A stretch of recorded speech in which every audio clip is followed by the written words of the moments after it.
우리 성도님 남은 시간이 얼마 남았습니까?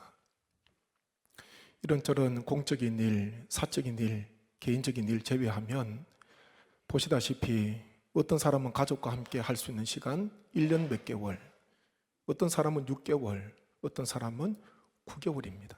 젊은 사람도 너무 바쁘게 살아가기 때문에 가족과 함께 할 시간 그리 많지 않다, 짧다. 우리가 그거 한 가지 생각해 볼 수가 있습니다. 전도할 수 있는 시간 깁니까? 정말 짧습니다.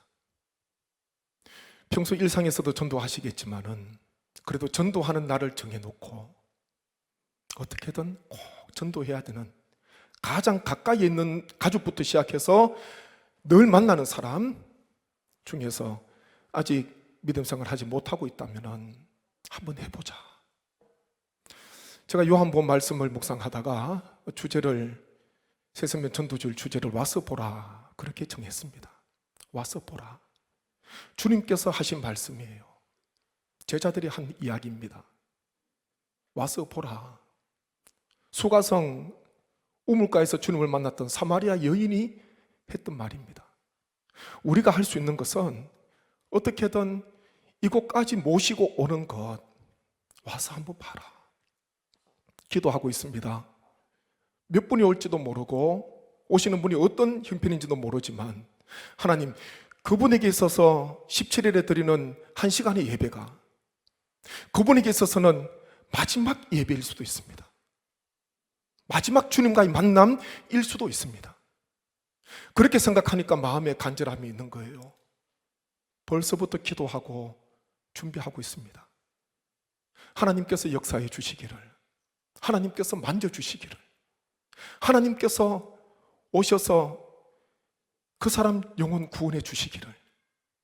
그동안 세상만 바라봤다면 새로운 눈이 열리고 새로운 귀가 열리고, 인생이 육신의 눈에 보이는 이 인생이 이 세상이 전부가 아니구나, 그것을 비로소 깨닫고 하나님 나라의 첫걸음이 될 수 있도록 하나님 앞에 나오는 그분, 하나님께서 변화시켜 주시고 꼭 만남을 허락해 달라고 기도하고 있습니다. 마음에 품고 계신 전도 대상자, 교회로 와 그게 아니라요, 오기 혼자 오시기 힘들면 다음 주로 모시러 가시고, 그리고 또 교회 앞에서 기다리시고, 그날은 옆에서 함께 앉아서 예배를 드려야 됩니다. 모시고 오십시오. 택시 필요하면 택시 타고 오시고요. 저한테 주시면 제가 그 영수증 주시면 드릴 테니까 모시고 오십시오. 마음에 간절함이 있어야 됩니다. 이 라합, 오늘 설교 제목을 생명을 살린 여인 그렇게 묵상하면서 정했는데, 이 라합, 기생 라합 그럽니다. 여호수아에 3번, 히브리서와 야고보서에 각각 1번씩 라합을 이야기할 때에 기생이다 그렇게 기록이 되어 있습니다. 기생이라는 것 히브리어로 조나 그러는데요, 이것은 매춘 간음을 이야기합니다. 다른 말로 하면 창녀를 이야기하는 거예요.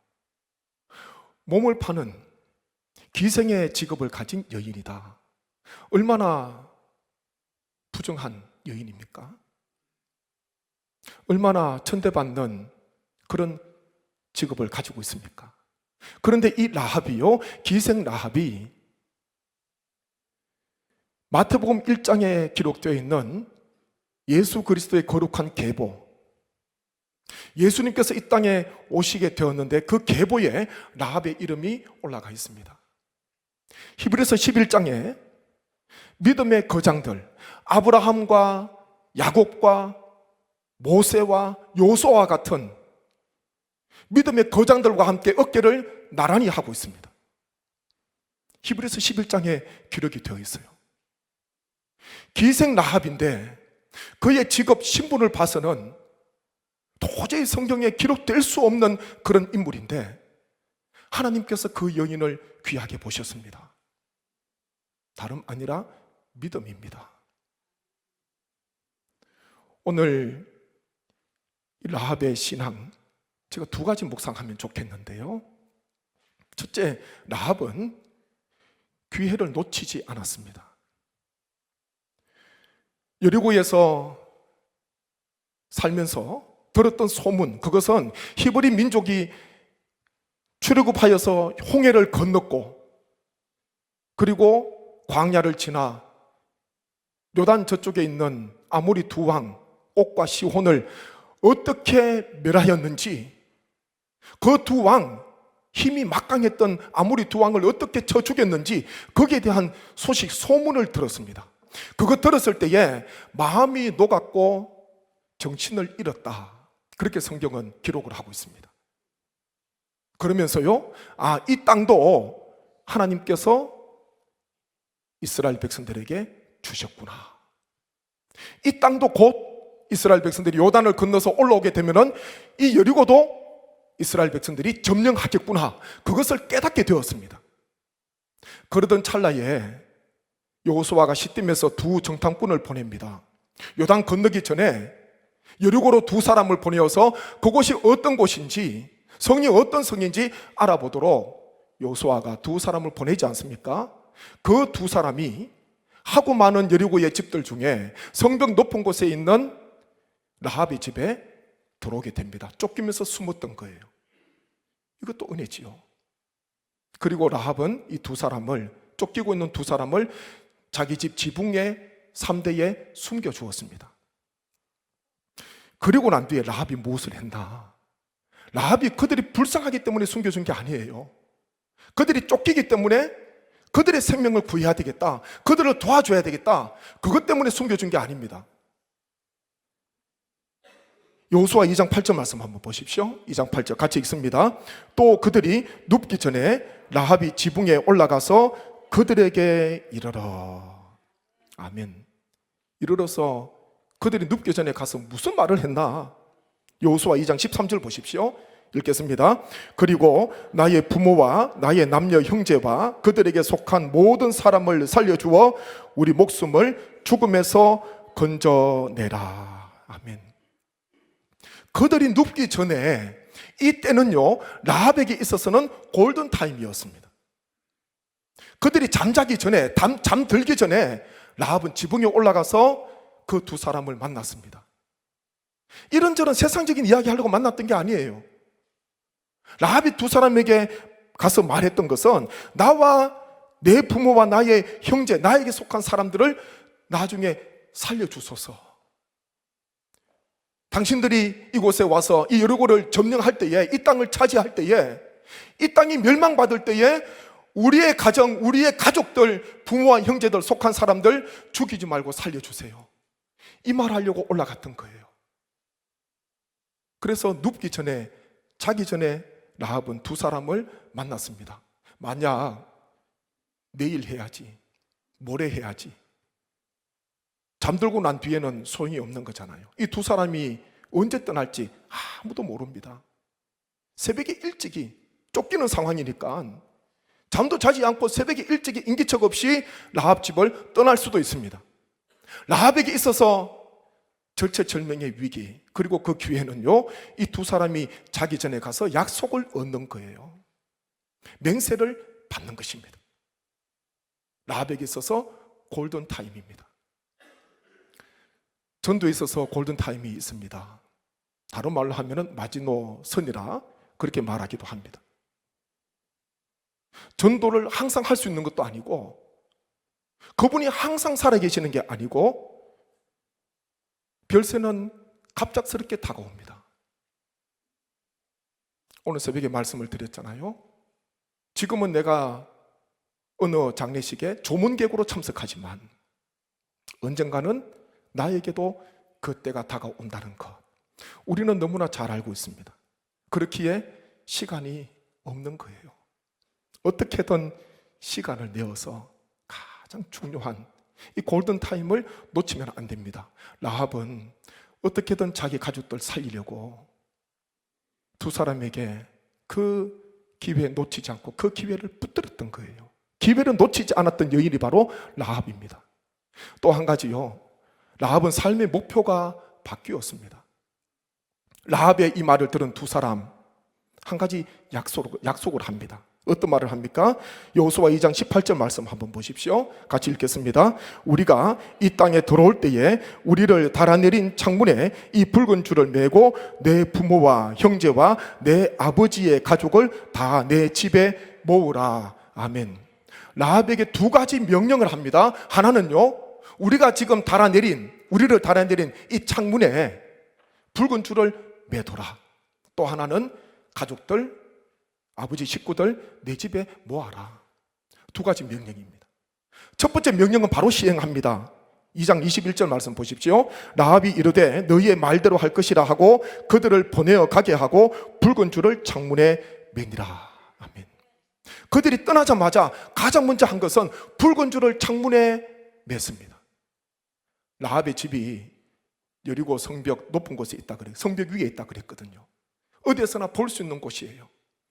후에 여호수아와 이스라엘 백성들이 여리고를 점령할 때에 붉은 줄이 묶여 있으면은 저 집에 있는 사람들 살려줘야 됩니다. 여기서 붉은 줄은 우리가 알듯이 예수 그리스도잖아요. 6월절에 어린 양 되신 예수 그리스도. 예수 그리스도 안에 있어야지 생명을 얻을 수 있다는 것, 그것을 예표하고 있는 것입니다. 예수 그리스도의 그 사랑, 십자가, 보혈, 피, 그것이 바로 붉은 줄이에요. 붉은 줄을 바로 묶었습니다. 그리고 나서 라합이 어떤 삶을 살았을까? 가족들을 만나서 다른 사람에게 누설하지 않고 앞으로 되어질 일에 대해서 전해야 됩니다. 지금은 여리고성이 평안하지만은, 다 편안하게 살아가지만은 이스라엘 백성들이 여리고를 점령할 거야. 그들이 어떻게 홍해를 건넜는지, 어떻게 아무리 두 왕을 쳐 죽였는지, 우리 여리고 이 땅도 그들에게 빼앗길 거야. 그렇기에 내 집에 있어야 돼. 내 집에 들어와야 돼. 그걸 이제 라합이 다니면서 가족들에게 전하는 것입니다. 두 사람을 만나고 난 뒤에 라합의 삶의 목표가 바뀌었습니다. 삶의 우선순위가 바뀌었습니다. 이제는 세상에서 좀 더 돈 많이 벌고 좀 더 높은 지위에 올라가고 힘 있는 사람들 만나는 그런 시간이 없어요. 어떻게든 내 집에 있어야 되니까, 내 집 안에 있어야 되니까, 붉은 줄이 묶여있는 내 집 안에 들어와야 되니까, 거리로 나가면 안 되니까 라합은 그 일, 그 사명, 그 목표를 위해서 남은 시간 살아갔을 것입니다. 성경에 라합의 삶의 목표가 바뀌었다, 그런 말씀은 없습니다. 근데요, 그 후에 라합이 살아왔던 삶, 그리고 결과를 보게 되면은 후에 여리고성이 무너질 때에 라합 집안에 아버지의 형제들, 그리고 가족들, 라합에게 속한 사람들, 여호수아가 약속대로 다 살려줬어요. 생명을 구해 주었다는 것입니다. 언젠가 제가 말씀을 드렸는데 제가 한 번 더 말씀을 드리면 좋겠습니다. 저희 부친이 믿음 생활 잘 하시다가 상처를 받고 교회 출입을 딱 끊었습니다. 가족들도 비상이었습니다. 어떤 말을 해도 안 가세요. 교회 출입을 안 하십니다. 그러던 찰나에 한 10년이 넘었는 것 같습니다.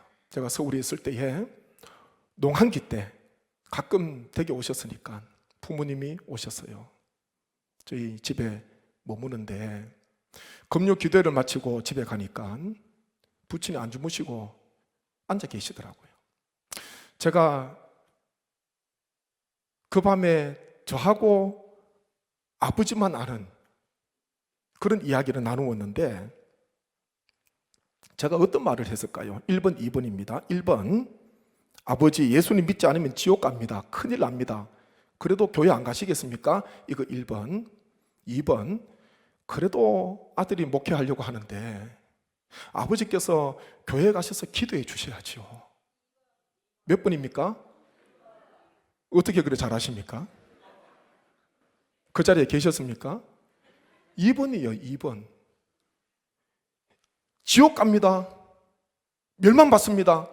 다 아세요. 너희나 잘 가라. 그동안 그러셨거든요. 너희나 잘 가라. 나는 지금 안 갈 거야. 아들에게 약하더라고요. 그래도 아들이 부르심을 받고 신학교 졸업을 하고 부족하지만 목회를 하려고 하는데 교회 가셔서 아버지께서 아들을 위해서 기도해 주셔야지. 기도해 주셔야지. 그리고 저도 자고 저희 부친도 주무셨습니다. 그 다음날 토요일 주일 성수를 위해서 부모님이 시골로 내려가셨거든요. 그리고 그 다음날 주일에 이틀 후에요, 아침 일찍 전화가 왔습니다. 저는 무슨 일인가 싶었는데 저희 어머니가 저한테 전화를 하셨어요. 그러면서 하신 이야기가, 야야, 너희 아버지가 교회 가려고 지금 무슨 옷을 입어야 될까, 옷을 달라고 하신다, 그 이야기를 하시는 거예요. 저희 어머니는요, 아버지에게 옷 드리는 것보다도 이 소식을 아들에게 전해야 되겠다, 열 아들 중에서 저한테 제일 먼저 전화를 하셨어요. 전화를 하셔가지고 흥분이 되게 계신 거예요. 아버지가 교회 가신다고 옷 좀 달라 그러는데 아무 옷이나 입을 수 있는 게 아니잖아요. 그리고 그때부터 지금까지 교회 출입 잘 하시고 부족한 저를 위해서, 그리고 또 성내 교회를 위해서 저희 부모님이 기도를 많이 하십니다. 기회에 있을 때 어떻게든 인도를 해야 되잖아요. 가족 전도가 어렵습니다. 안 믿는 분에게, 혹 안 믿는 남편이나 아내나 자녀들에게 너 그렇게 하다가 큰 사고 당할 거야, 너 그러다가 멸망할 거야, 지옥 가, 그런 말 절대로 하지 마세요. 절대로 하지 마세요. 더 멀어집니다. 오히려 세족으로 한번 해드리시고 안마를 한번 해드리시고 다음 주 주일날 모시고 오기 위해서는 토요일 밤에 풍기 영주 맛있는 소고기 한우를 준비하셔가지고 아무 소리 안 하고 구워서 진수성찬 하시고 잘 먹었다 그러면은 한 가지 소원 그때 이야기를 한번 하세요. 내일 교회 한 번만 갑시다. 모시고 오시면 그 다음에 우리 하나님께서 역사해 주실 줄 믿습니다. 그동안 안 돼도요, 낙심하지 마십시오. 가까이 있는 가족부터 매일 만나는 사람, 기회 있을 때에 그분에게 복음을 전하고, 라합은 기생이었지만은 가족의 생명을 살렸습니다. 믿음이 있었습니다. 소문 듣고, 누구한테 율법을 배우거나 성경을 배운 게 아니에요. 소문 듣고 믿음이 생겼어요. 아, 이 위기 속에서 우리 가족, 내 생명 어떻게 구할 수 있을까? 그 밤에 두 사람이 자기 전에, 눕기 전에 가서 그 기회를 붙들었고, 그리고 자기 집에 모으기 위해서 삶의 목표가 바뀌었습니다. 어떻게 하면 구할 수 있을까?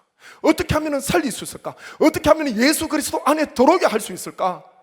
그것이 라합의 삶의 목표였다는 것입니다. 우리 성도님, 오늘 말씀을 꼭 기억하시고 라합처럼 생명을 살리시는, 생명을 하나님 앞으로 인도하시는 축복의 통로 되시기를 주님의 이름으로 축복합니다.